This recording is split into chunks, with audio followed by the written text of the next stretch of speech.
বিসমিল্লাহির রহমানির রাহিম। আসসালামু আলাইকুম। সবাইকে স্বাগত জানাচ্ছি ইয়াসমিনের সুখের নীড় ইউটিউব চ্যানেলের নতুন একটি ভিডিওতে। আমি ইয়াসমিন। আজকে দিনের শুরুটা হয়েছে খুবই সাধারণ কিন্তু ব্যস্ত কিছু কাজ দিয়ে। আর দুপুরবেলায় পুষ্টিকর একটা তরকারি রান্না করেছিলাম তেল ছাড়া। আর বিকালবেলায় একটু ভিন্ন স্টাইলে নুডলস রান্না করেছি। আর থাকছে সারাদিনের আমার ঘরোয়া কাজকর্ম। তো এই নিয়েই আজকের ভিডিও। তো আশা করছি আজকের ভিডিওটি আপনাদের সবার ভালো লাগবে। আজকে ভিডিওর শুরুতেই সবার কাছ থেকে ছোট্ট একটি লাইক চেয়ে নিচ্ছি। প্রিয় দর্শক, আপনারা যে যেখান থেকে বসে এই মুহূর্তে আমার ভিডিওটি দেখা শুরু করেছেন, প্লিজ ছোট্ট একটি লাইক দিয়ে পুরো ভিডিওটি কন্টিনিউ করবেন। আর আমার ভিডিওটি যদি ভালো লাগে বা আপনি যদি এই ধরনের লাইফস্টাইল ব্লগ ভিডিও দেখতে পছন্দ করেন, তাহলে কিন্তু চাইলেই আমার চ্যানেলটা সাবস্ক্রাইব করে আমার সাথেই থেকে যেতে পারেন। আর চ্যানেলটি সাবস্ক্রাইব করে পাশে থাকা বেল বাটনটি অন করে রাখবেন। আমি যখনই নতুন কোনো ভিডিও আপলোড করব সবার আগে আপনার কাছে নোটিফিকেশন পৌঁছে যাবে। আর আপনি আপনার সময় সুযোগ বুঝে আমার ভিডিওটি দেখে নিতে পারবেন। আর এরই মধ্যে আপনারা যারা এই কাজগুলি করে দিয়েছেন আপনাদেরকে জানাই অসংখ্য ধন্যবাদ। তো এখানে আমরা মা-ছেলে ২ জন নাস্তা করে নিতেছি। তো সকালবেলার নাস্তাটা দিয়েই শুরু করলাম। তো আজকে সকালবেলা চমৎকার করে একটা সবজি রান্না করেছিলাম। আর রুটি বানাতে আজকে একদমই ইচ্ছা করছিল না। অনেক বেশি অলসতা লাগছিল। রুটি ফ্রিজে বানানোও ছিল না। পরে পরোটা ছিল, ফ্রোজেন পরোটা ছিল। সেই পরোটাই ভেজে নিলাম। আর পরোটা দিয়ে এরপরে সবজি দিয়ে আমরা ২ জন নাস্তা করে নিলাম। তো নাস্তা শেষে এরপরে কিন্তু আমি সুন্দরভাবে প্লেট-বাটি গুলিয়ে সব ধুয়ে ফেলছি। আর এদিকে দুপুরে আজকে আমি একটা মজার তরকারি রান্না করব। তেল ছাড়া পুষ্টিকর একটা তরকারি রান্না করব। তো সেই তরকারিটা রান্না করার জন্য আমার যা কিছু প্রয়োজন আমি সবকিছু কিন্তু বের করে রাখলাম। এখানে শুটকি, তারপরে ছোট আলু, তারপরে বেগুন, সিম, ডাঁটা, এরপরে একটা মিষ্টি আলু। তো এগুলা দিয়েই না আজকে তেল ছাড়া পুষ্টিকর একটা তরকারি রান্না করব। তো সবকিছু বের করে রেডি করে রাখলাম। এখন আমি ঘরটা একটু গুছিয়ে নিব। এরপরে রান্নায় আবার আসব। তো এখানে আমার ছেলে দেখেন কি করছে, আমার মানি প্ল্যান্টের এই গাছটা ফেলে দিছে। ও দাঁত ব্রাশ করতে নিছে, তখন নাকি ওর হাত লাগছে। হাত লেগে তারপরে বেসিনের সামনে যেয়ে রাখা ছিল। তো সেখান থেকে পড়ে গেছে।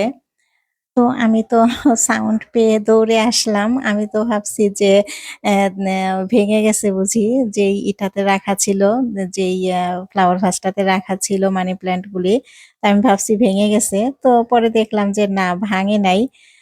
আসলে এই মানি প্ল্যান্টের গাছগুলি আমি এত বেশি যত্ন করি। আমার কাছে ভীষণ ভালো লাগে।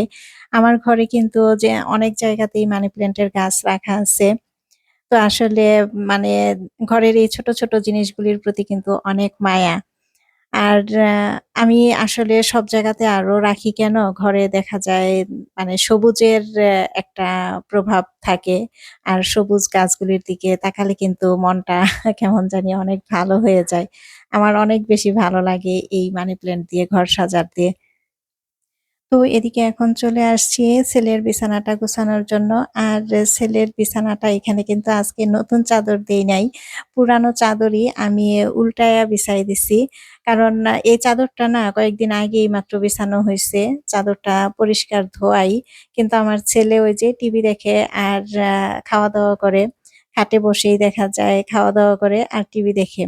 তো গতকালকে রাত্রে খেলা দেখছে আর এখানে খাবার খাইছে। তো খাবার খেতে পরে দেখা গেছে যে এখানে কিন্তু ও খাবার ফেলে দিছিল। তো আজকে আর আমি চাদরটা উঠাই নাই। আর ২-১ টা দিন পরে তারপরে উঠাবো আরকি। যেহেতু চাদরটা একেবারে পরিষ্কার ছিল এই কারণে আরকি উঠাইলাম না। শুধু উল্টিয়ে তারপরে বিছিয়ে দিলাম। আর চাদরটা উল্টিয়ে বিছানোতে কিন্তু অনেক বেশি সুন্দর লাগতেছে। মনে হইতেছে যে নতুন একটা চাদর বিছানো হইছে। আর এভাবে যখন কালকে রাতে আমি বিছিয়ে দিয়েছিলাম, তো আমার ছেলে দেখে বলতেছে যে, "আম্মু তুমি এই চাদরটা এভাবেই সবসময় বিছাবা। কারণ এভাবে বিছালেই ভালো লাগে। কালারটা একটু হালকা মনে হয়, দেখতেও সুন্দর লাগে। আর চাদরটা যদি ওইভাবে বিছাও তাহলে দেখা যায় কালারটা অনেক বেশি গাঢ়। এই গাঢ় কালারটা দেখতে ভালো লাগে না।" তো আসলে কি বলবো? চাদরটা এভাবে উল্টিয়ে বিছানোর পরে কিন্তু আমার কাছেও অনেক বেশি ভালো লাগতেছে। আমার কাছে তো মনে হচ্ছে যে পুরোই ঘরের লুকটাই চেঞ্জ হয়ে গেছে। তো আপনাদের কাছে কেমন লাগতেছে এরকম চাদরটা উল্টিয়ে বিছানোতে তা কিন্তু আমাকে কমেন্টস করে জানাবেন। আমার জানতে পারলে ভালো লাগবে। তো এই যে পুরো রুমটাই কিন্তু আমি গুছিয়ে নিয়েছি সুন্দর করে। আর গোছানোর পরে কিন্তু ঝাড়ু দিছি। তো ঝাড়ু দেওয়াটা আর আজকে আপনাদের সাথে শেয়ার করিনি। কারণ ভিডিওটা অনেক বেশি বড় হয়ে যায়। তো এরপরে চলে আসছি এখন দুপুরের রান্নায়। আর দুপুরের রান্নায় তো আজকে তেল ছাড়া একটা পুষ্টিকর তরকারি রান্না করব। আর সেজন্য এখানে কিন্তু ছোট, ছোট আলু, বেগুন, সিম, তারপরে মিষ্টি আলু, আ তারপরে এই যে ডাঁটা, বড়, বড় করে রসুনের কোয়া, পিঁয়াজ আর আদা রসুন বাটা, হলুদের গুঁড়া, মরিচের গুঁড়া, ধনিয়ার গুঁড়া, লবণ সবকিছুই দিয়েছি কিন্তু তেল দেইনি। এই তেল ছাড়া রান্না করব আজকে। আর সাথে কিন্তু এই যে একটা শুটকি দিয়ে দিছি। তো এই তরকারিটা কিন্তু অনেকেই পছন্দ করেন, অনেকেই কিন্তু রান্না করেন। তো আমাদের বাসায়ও কিন্তু প্রায় সময়ই রান্না হয়। তো আজকে ভাবলাম যে আজকে আপনাদের সাথে শেয়ার করি আমি কিভাবে রান্না করি। তো ১ম তো আমার মনে হতো যে তেল ছাড়া আবার কিভাবে রান্না করব। কিন্তু তেল ছাড়াও যে এত মজার তরকারি হয় সেটা আসলে রান্না না করলে বোঝা যাবে না। তো এখানে কিন্তু আমি খুব বেশি পানি ব্যবহার করব না। অল্প একটু পানিই দিলাম। আর এই অল্প একটু পানিতেই দেখা যাবে পুরো সবজিটা কিন্তু সিদ্ধ হয়ে গেছে। আর যারা আসলে শুটকি পছন্দ করেন, সবজি পছন্দ করেন তাদের জন্য কিন্তু খুব ভালো একটা তরকারি এটা। শুটকি, সবজি ২ টাই একসাথে খাওয়া হচ্ছে। তো শুটকি কিন্তু সাধারণত দেখা যায় ভুনাটাই বেশি খাওয়া হয়। শুটকি পেঁয়াজ দিয়ে ভুনা। কিন্তু এভাবে সবজি দিয়ে রান্না করলেও অনেক বেশি মজা লাগে। আর তেল ছাড়া যেহেতু সেটা কিন্তু পুষ্টিগুণ অবশ্যই অনেক বেশি। তো এদিকে কিন্তু আবার আমি একটু মাংসও রান্না করতেছিলাম। তো অল্প করেই একটু মাংস রান্না করতেছিলাম। আর এদিকে এই যে সকালবেলার নাস্তায় যে ডিম সিদ্ধ করেছিলাম কিন্তু আমার ছেলে ডিম খায় নাই। তো সেই ডিমটা আবার আমি মাংসর সাথে দিয়ে দিলাম। আর এই যে তেল ছাড়া সবজি দিয়ে শুটকি রান্না অনেক বেশি লোভনীয় লাগতেছে কিন্তু। আর আলহামদুলিল্লাহ খেতেও কিন্তু অনেক বেশি মজা হয়েছিল। তো আসলে দেখা যায় কি এভাবে রান্না করলে কিন্তু তেল খাওয়া হলো না। এটা তো একটা স্বাস্থ্যের জন্য অনেক ভালো একটা দিক। আবার সবজি খাওয়া হলো। সবজিটা দেখা যায় একইভাবে খেতে কিন্তু ভালো লাগে না। তো একটু ভিন্ন স্টাইলে রান্না করলে খেতেও ভালো লাগে। মুখে রুচি আসে। এই আরকি। তো যাই হোক আমার কিন্তু দুপুরের রান্নাটা কমপ্লিট। আমি দুপুরের রান্নায় আজকে তো স্বাস্থ্যকর খাবার রান্না করলাম। তেল ছাড়া সবজি দিয়ে শুটকি। আর সাথে একটু মাংসও করেছিলাম। আর সকাল বেলার সবজি ছিল সেটাই। তো এই দিয়েই কিন্তু আজকে আমাদের দুপুরের খাওয়া হয়ে যাবে। তো দুপুরের রান্নাবান্না শেষে এদিকে কিন্তু আমি ভাতের হাঁড়িটা চুলার উপরেই রেখে দিলাম। তো যখন খাবো তখন এখান থেকে নিয়ে নিবো। আর রান্না শেষে এরপরে চুলার চারিপাশটা একটু ভালোভাবে মুছে নিতেছি। চেষ্টা করি সবসময় রান্না শেষ করে তারপরে পরিষ্কার করে নিতে। এতে করে দেখা যায় যে আ সবসময়ই পরিষ্কার পরিচ্ছন্ন থাকে। এটা দেখতেও ভালো লাগে। তো ভিডিওর এই পর্যায়ে এসে আমি আমার একটা মিষ্টি আপুর কমেন্ট পড়ে নিচ্ছি। আমার গত ভিডিওতে পাপড়িস লাইফস্টাইল আইডি থেকে আপু কমেন্ট করেছিলেন। লাইক দিয়ে সম্পূর্ণ ভিডিওটা দেখে নিয়েছি আপু। খুবই ভালো লাগলো। অনেক কাজ গুছিয়ে নেওয়া, গিফটগুলো দেখানো, কাশ্মীরি আচার সবকিছু মিলে ভালো লাগছে। কাশ্মীরি আচারটা সেই হইছে আপু। তো আপু তোমাকে অসংখ্য ধন্যবাদ। তুমি আমার ভিডিওতে এসে এত সুন্দর করে একটি কমেন্ট করেছো। আর ঠিকই আপু কাশ্মীরি আচারটা আসলেই অনেক বেশি ভালো হয়েছিল। অনেক বেশি মজা লাগছে।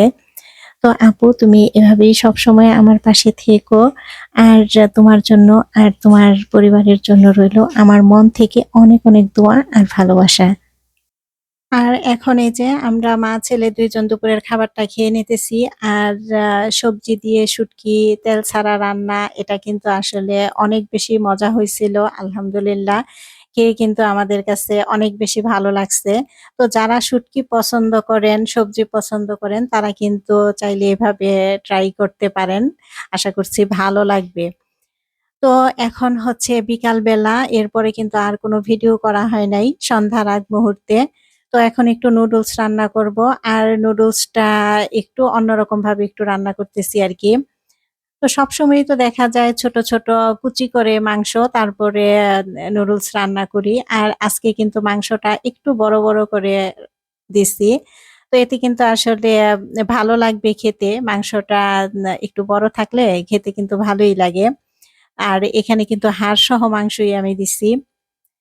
তো আসলে সবসময় তো একরকমভাবে খাবার খেতে ভালো লাগে না। দেখা যায় মাঝে মধ্যে একটু ভিন্ন রকমভাবে ভিন্ন স্টাইলে রান্না করলে ভালো লাগে এই আরকি। তো এখানে নুডলসটা রান্না করে নিলাম। তো এটাই ছিল সন্ধ্যার নাস্তা। তো দেখতে, দেখতে কিন্তু ভিডিওর শেষ পর্যায়ে চলে এসেছি। তো ভিডিওর এ পর্যায়ে এসে আবারও সবাইকে মনে করিয়ে দিচ্ছি, যারাই এখনো পর্যন্ত ভিডিওটির সাথে আছেন আর এখনো পর্যন্ত একটি লাইক দেয়া হয়নি, লাইক দিতে ভুলে গেছেন, প্লিজ এখনই মনে করে একটি লাইক দিয়ে দিবেন।